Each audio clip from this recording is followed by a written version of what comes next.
On va commencer par la présentation de Bernard Kaspers de l'Université de Munich, qui va nous parler de la colonisation bactérienne, essentielle pour le développement du système immunitaire intestinal du poulet. Bernard Kaspers will speak English, et donc ça va être un bon moyen pour, notamment pour les jeunes scientifiques, de pratiquer leur anglais, pour les autres aussi.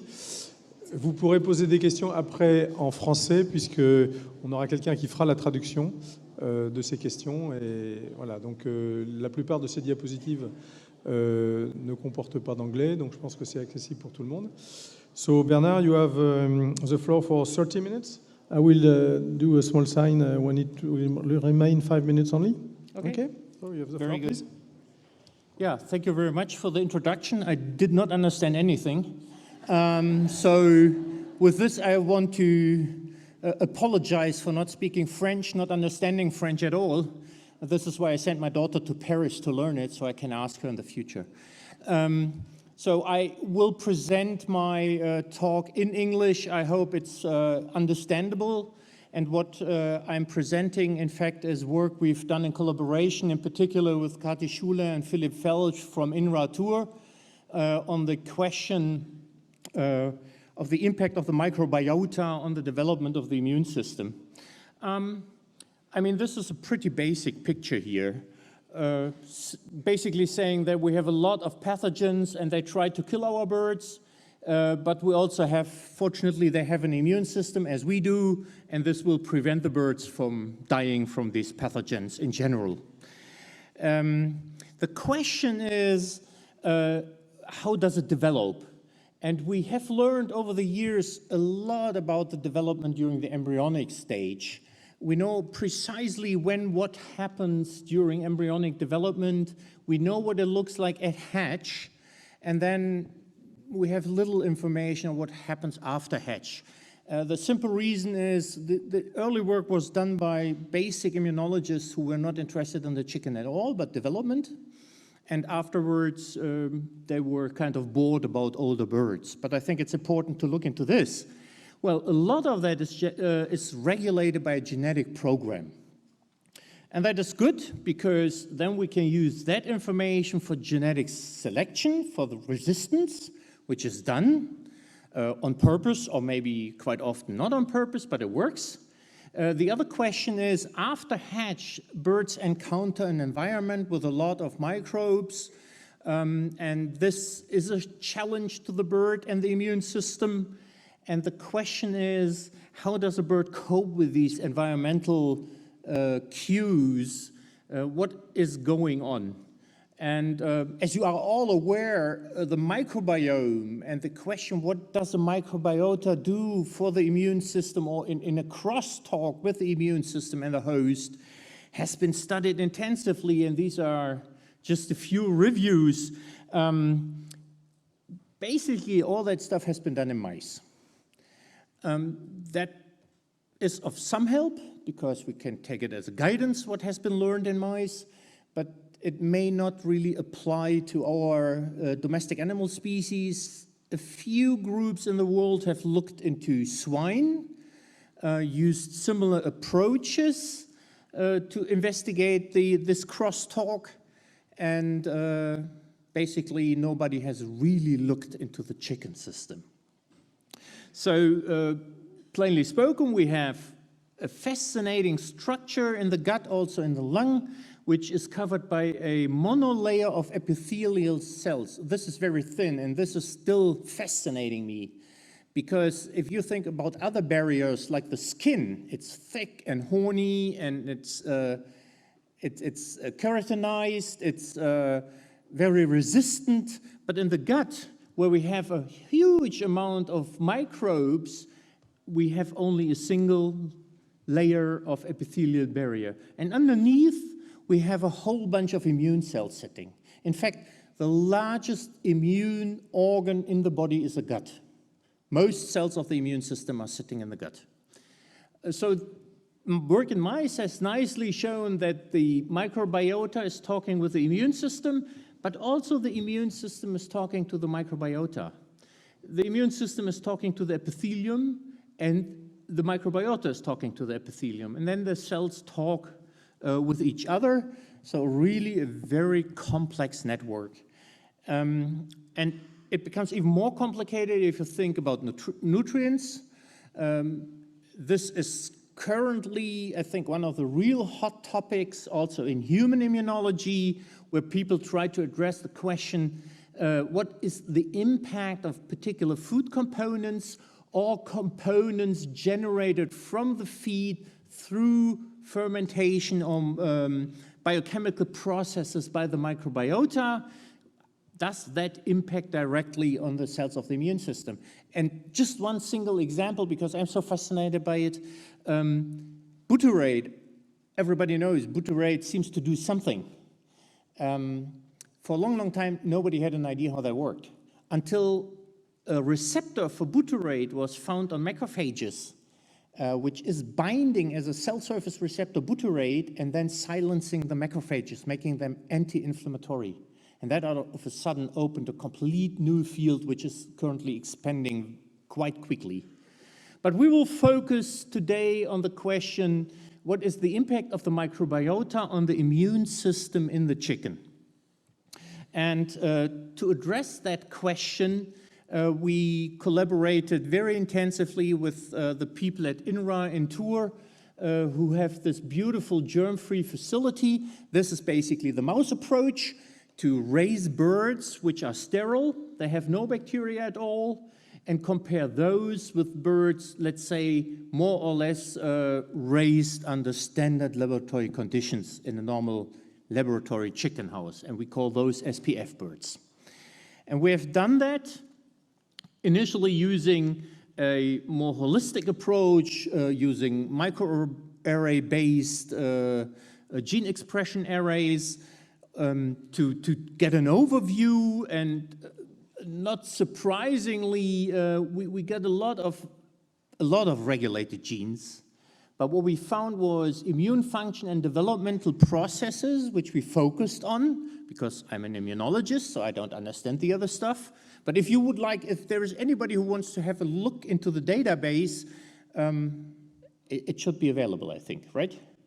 Talk to the INRA people if they make it available. If they say yes, it's available. So we found a lot of genes related to the immune system, and then we had a much closer look at it.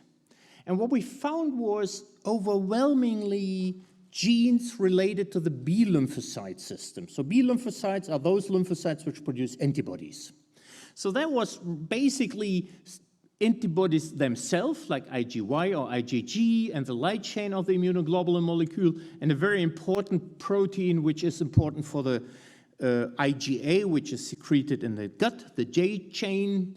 But we also found a whole bunch of cytokines and enzymes which are very critical in the B cell biology and development of the B cell system.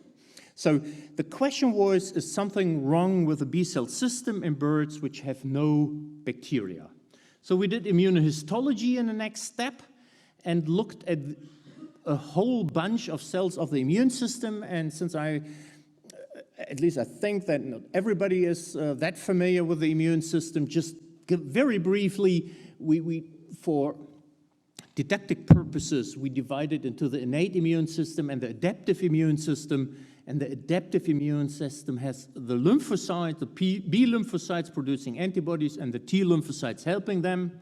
And then we have the innate cells, innate because they are there, they respond very quickly to an infection. And the question is, which of these components is present in the gut or absent in the gut of a germ-free chicken? So we did histology, and this is for the macrophages. And as you can see, we looked at birds 7 days old, 21 days old, 4 weeks old, and 55 days old. And you can see here, we compare germ-free with SPF, and it looks pretty much the same. Not really a big difference. And we've looked at other parameters of the innate immune system, and we thus far have little evidence that the innate immune system is very much affected. But saying we have little evidence at the moment also means we have not looked very closely at it. So there's still work to be done. But initially we focused on the lymphocytes, and as you can see here, again, those without bacteria in the gut and those with bacteria in the gut, and now you can see the difference. No development of the B-cell system at all, even in birds at the age of 55 days. And what does it mean? A broiler has been killed already a week prior or around that time. And without a bacteria in the gut, it will not develop a functional B-cell system and antibody system. While the control birds nicely did that, and they also developed these organized lymphoid structures we call germinal centers, which are so important for the production of immunoglobulins. So this was the first hint that the microbiota, as it does in mice, also plays a very important role in the chicken. And this is IgA, one of the products of B lymphocytes, secreted into the gut and into the circulation.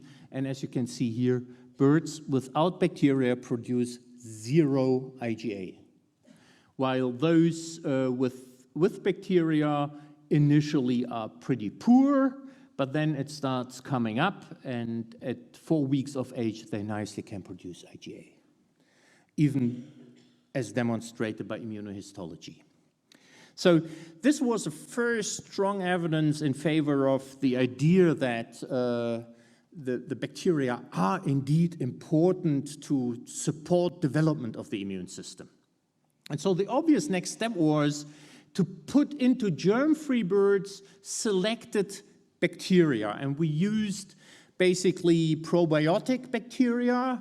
We used either E. coli, Nissl, by itself as a monoreconstitution, or we put in 4 bacteria, E. coli, Nissl, Enterococcus, and Clostridium, and Lactobacillus, and they were selected on purpose because they are all probiotic strains. They are readily available, and they have been characterized to a certain degree, so we could gamble around with those. And the question is, what happens when we put in 1 bacterium or 4 bacteria, and how does the immune system develop and change? And this is an example for the T lymphocytes in the gut.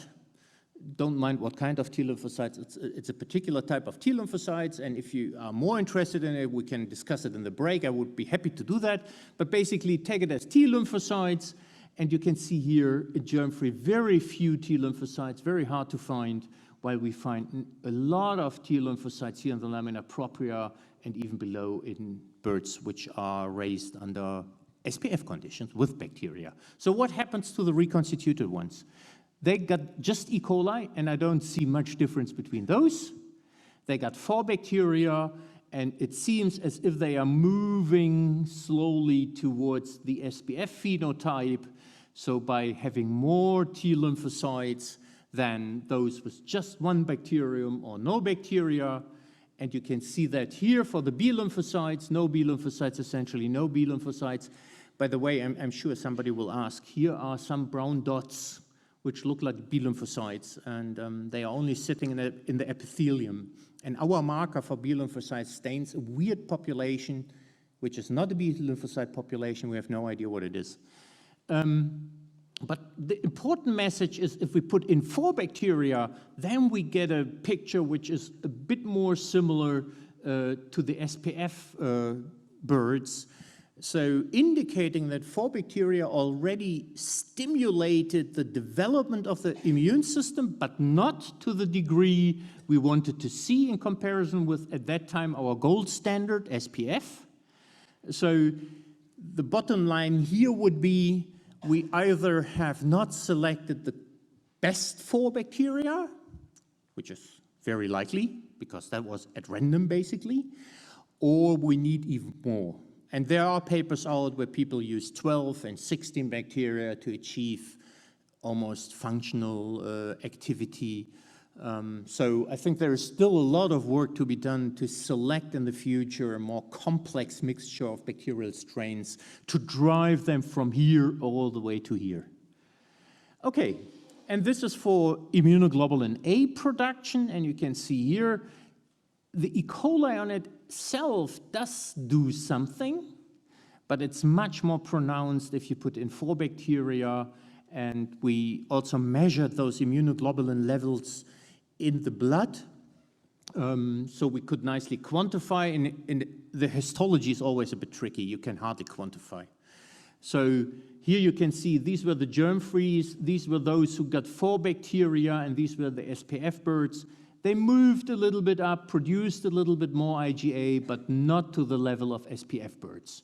And we looked also into the gut, because IgA is secreted into the gut. I will show you in a moment. And you can see here in the gut, yes, 4 bacteria do something, but not to the level of SPF birds, which have a more complex microbiome. So why is IgA in my focus in particular? I mean, there are always 2 reasons. Either I'm very much interested in it for a good reason, or I can measure it. Fortunately, we can measure it. And secondly, I'm also interested in IgA. I actually worked on that molecule when I did my PhD thesis, so it's a long time ago. What does it do, actually? Why is it interesting? IgA is produced by B lymphocytes, and it will bind to a receptor called the poly-IgA receptor on the basolateral side of the epithelium. It will bind and then will be transported across through the cell, across the barrier, and secreted into the gut. And this secreted IgA can then bind to the bacteria in the gut. And now 2 things have been shown in this context in mouse models. First, this IgA is produced against bacteria of the normal microbiome and will regulate the composition of the microbiome. So our body is modulating the composition of our bacteria in the gut. That has been nicely shown in mouse models, to my knowledge, not in other models yet.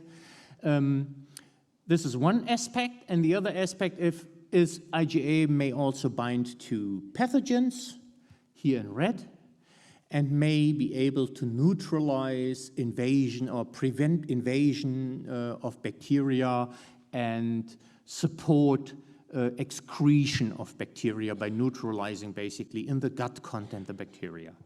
And how important that is demonstrated by the fact that there is no other immunoglobulin which is produced in the same huge amount as IgA. We haven't known that for a long time. Why? Because we never looked into the gut content where all that stuff is secreted into. We always looked into serum or plasma, and in serum it's not really important. But in the gut, in the lung, in the reproductive tract, there it is important. So it is interesting that in particular development of the IgA system requires microbiota, and then the IgA itself will modulate the composition of the microbiota. Well, once we arrived at this point, it came to my mind that we are doing real weird stuff. Why? What we do is we put our eggs in hatchers, and they have been fumigated or whatever, disinfected. Nature does it in a completely different way. I think essentially in all birds, hatchlings hatch very closely to the hen, very closely to the hen. Then they hatch, but then those here will be brought into a very clean environment, at least in Europe or Germany. I don't know about France. At least we pretend it is very clean. It has been cleaned and it has been disinfected, and there will be bacteria, but those bacteria might not be the nice guys. These bacteria might actually those surviving disinfection. I'm not sure whether this is the best microflora to get a kickstart into the future. But under natural conditions, nature has done in birds precisely the same thing as in mammals. Mammals delivered will always pick up a maternal flora. There's no way to prevent that, or you have to do a cesarean section. And then a piglet will be with a sow for an extended period of time during lactation. But in birds, what we do is completely opposite. In nature, these little hatchlings will run around and pick up all kinds of material feces right away. And then I thought, might that have been an impact on the development of the immune system in these birds? So we thought germ-free obviously is an extreme, for bacteria is not enough, SPF conditions are supposed to be clean, fairly clean. So what about adding another group, which I now call conventional? Conventional means as nature. And what we've done was very simple. We took birds, we hatched them, and put them on a bedding which has been used by our old hens over the weekend. So there was essentially enough hen shit in the bedding for those young hatchlings to pick it up. They received from hatch on a maternal flora. And then we started to investigate what is the development of the immune system between, if we compare SPF conditions and the maternal microbiome, and we compared immune system development, and as you can already see here, there is a huge difference. These are lymphocytes, T lymphocytes, and you can see here SPF conditions, very few, and you can see here maternal flora, they really, really go up. So we did that more extensively, and you can see this here for the B lymphocytes. In the SPF conditions, we do see B lymphocytes already, I've shown that before, but we found a lot of the germinal centers, organized lymphoid structures that developed due to colonization with the maternal flora. And if you look at IgA, it looks as if there is much more. Very hard to say, so we again did ELISAs, and as you can see here, germ-free, for bacteria, SPF, and then what does the maternal flora do? The amount of IgA, in this case in the plasma, went way up. And that was also true for the other immunoglobulins, IgM and what is called IgY in birds. It's what we know as IgG in mammals, and all this went way up. Well, I was really, really surprised to see such a strong effect, but then I sat back and thought, well, 5 birds per group, who knows? Could be artificial. We did a bit of PCR. We could confirm this IgA thing by quantitative PCR. I mean, this really goes up from 28 cycles all the way to this is 40 minus CT, so it always went up like 50-fold, 100-fold or so. We also looked at the cecal content. It was a bit less obvious because we had a huge standard deviation here, but then we thought we have to repeat that with more birds. And this is what we have done recently. We repeated precisely the same experiment. Birds were housed under SPF conditions or on maternal feces, but in both cases they got the same food. Otherwise the environment was different. There could be an impact of air or stuff like that, but that was beyond our control. But I think the most important aspect was taking up maternal bacteria right away.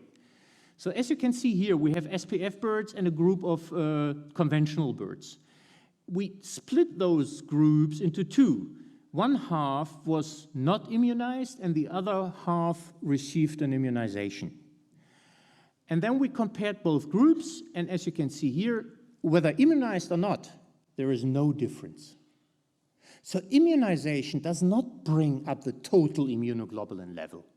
It will bring up the specific immunoglobulin level, antigen-specific level, but not the total.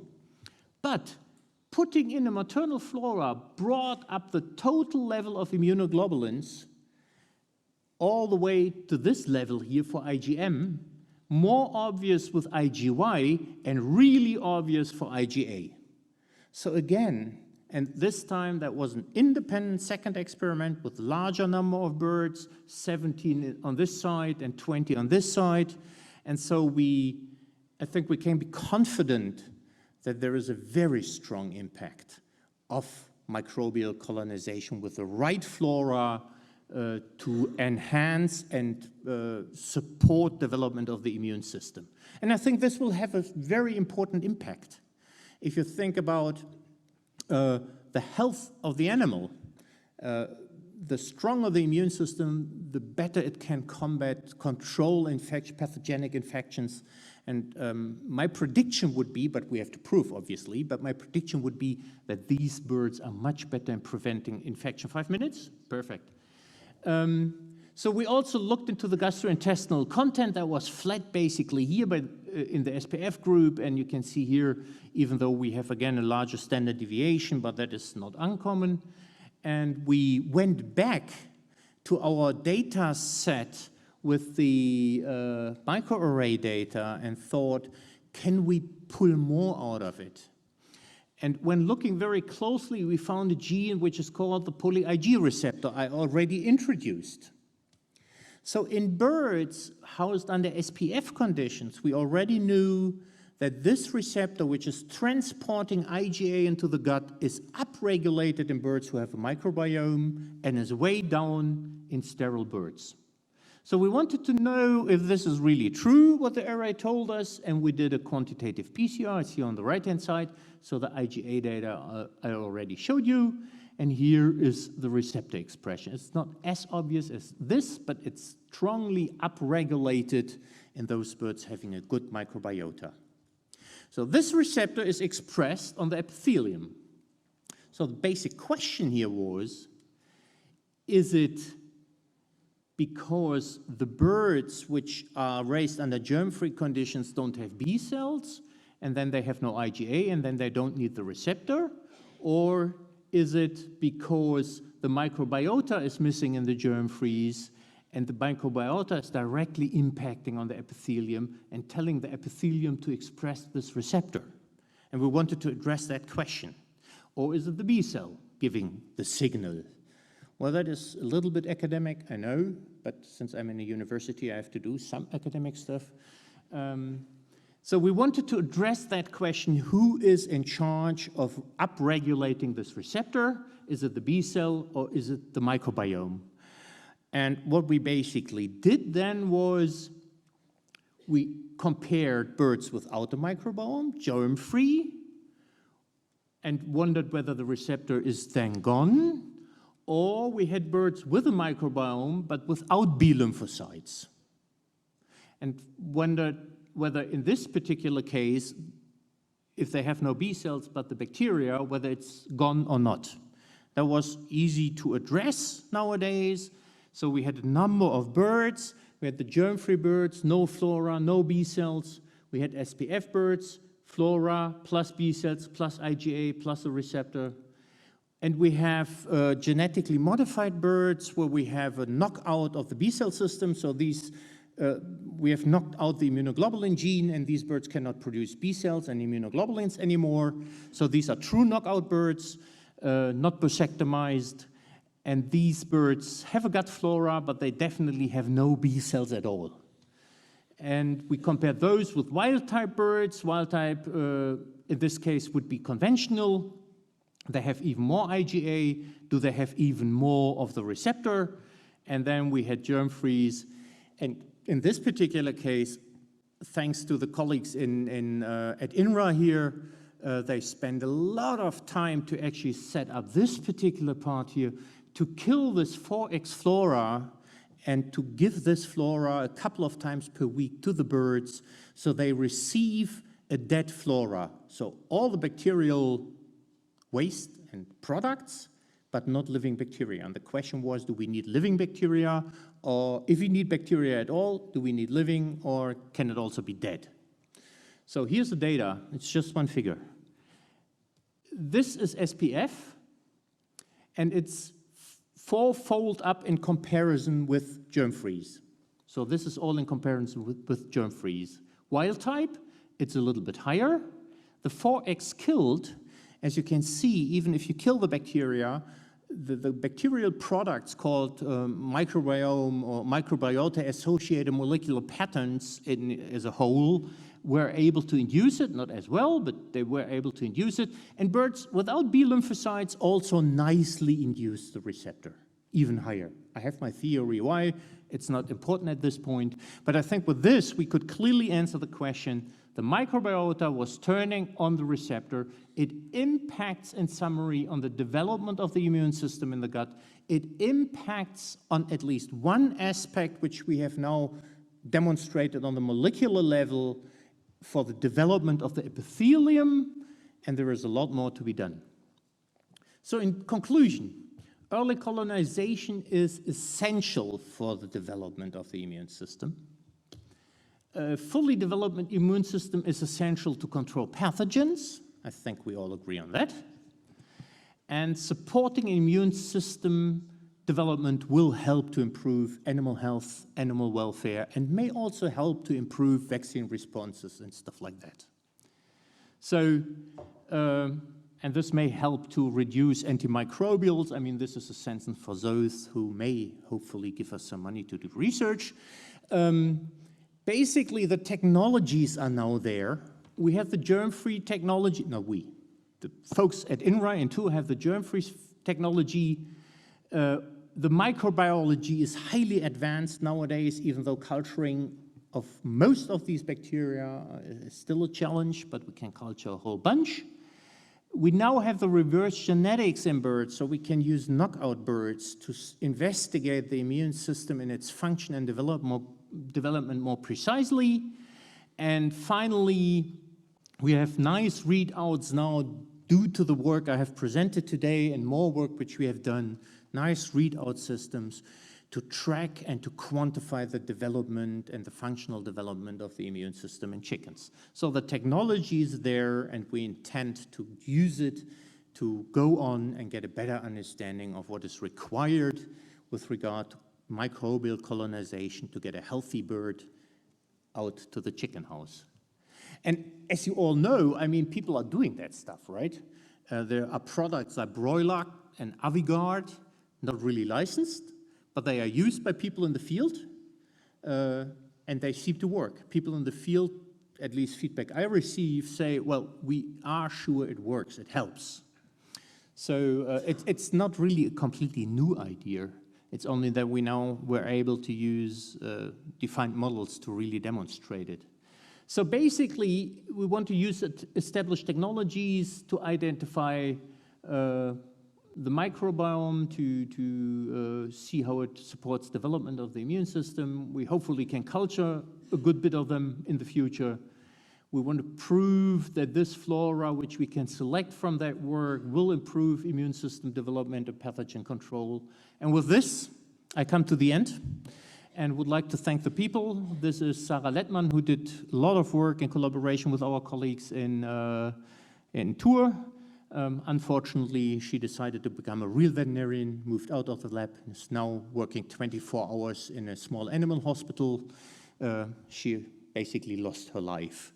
It would be better to stay in science. Sonja did a lot of that basic immunology stuff in my lab, and Benjamin Schusser is the guy who published the first real knockout chicken and who gave the knockout chicken to me to do the work with the B cells and the knockout B cells. And finally, unfortunately, I have no picture, but you are, all these people know you, I'm sure. So Kati Schuler and Philipp Felch here at INRA and TUA were very, very important to get that actually going and get it developed to the point where we are now. And we were supported in particular by the ARANET programs, which helped us to finance all that stuff. And I should also mention Nadir, which provided money to do the germ-free experiments, which are really time-consuming and demanding with regard to knowledge and manpower. So with this, I want to stop and thank you for listening.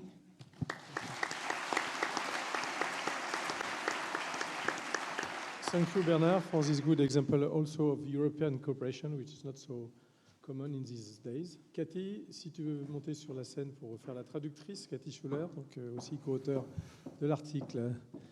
La parole est à la salle. Vous avez le droit de poser des questions en anglais si vous voulez, et vous pouvez les poser aussi en français. Alors, on a des micros qui doivent circuler là-bas en haut.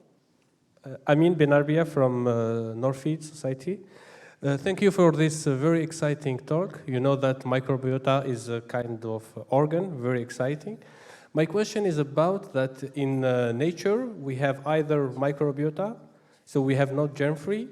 Do you think it is interesting to make a comparative study with a kind of what we can call a normal microbiota and the microbiota which is in dysbiosis, in order to see what is the impact on the immune system?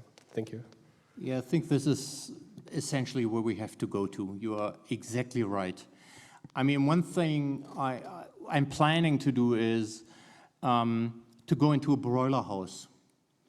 And then I have to find people to do it with me.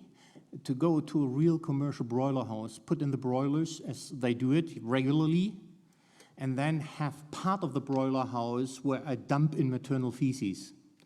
I'm quite sure they won't be that happy, but I think that will be the critical experiment. And then within the same house, the same hatch, the overall same environment except for the maternal feces, to compare immune system development and function. And that would finally tell us, is it relevant what we've done or is it academic? Yes, Elizabeth Balza in Ranousilly. Regarding your data, will you recommend to spray, for example, a conventional controlled microflora to the chicks just after hatching in order to stimulate very early the development of the immune system? That comes with a lot of problems. I'm not a microbiologist, but I would hesitate to do that. That is very hard to control. You don't know what kind of pathogens you spray. You don't know what kind of resistant plasmids you spray, and so on and so on. So I would rather want to study in collaboration with my colleagues whether we can select the flora, let's say 10 defined strains, which would kickstart the birds, which we can ferment, which we can control, and which we can license. And where we always have the control whether they have acquired any resistance genes or done weird stuff. And that then could be sprayed, I think, in a much safer way than just taking chicken shit and spraying it around, which I would not support at all. And I think you cannot get that licensed anyway. On a une autre question là. Laurence Guillotot, INRA Noisy. Do you have some data on the diversity, the repertoire of B and T cells stimulated with these different conditions of microbiota? Yeah. And I've got another question regarding more on the innate immunity, but you just showed us on macrophage, but I was wondering if in this germ-free, it's just a curious question, if they developed a stronger innate immunity or not, regarding especially on natural killer cells or dendritic cells, very essential cells between innate and adaptive immunity.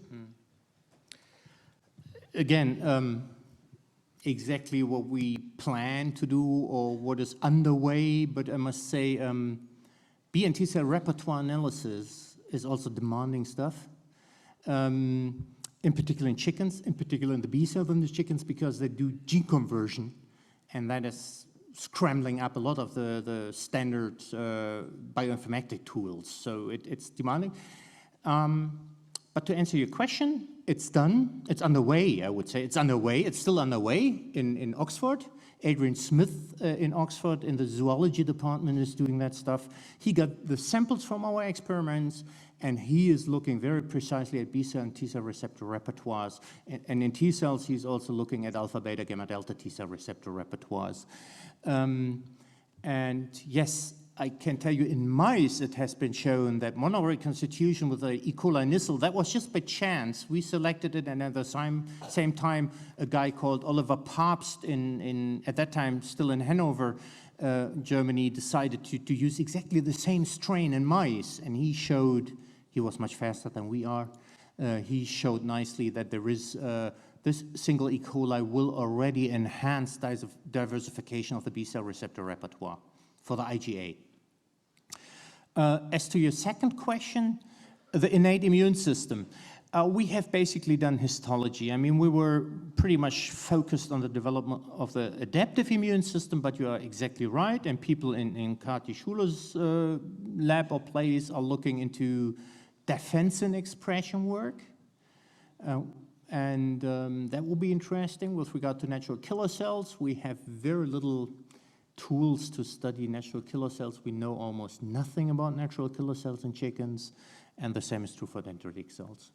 So that is a topic where we are definitely way behind because we lack all the tools and the knowledge. And this is why we haven't looked at it. But there is a lot more. I mean, we have to go back to the data from our gene expression arrays and look at innate immunity genes and their regulation and the difference between those groups. We haven't done yet.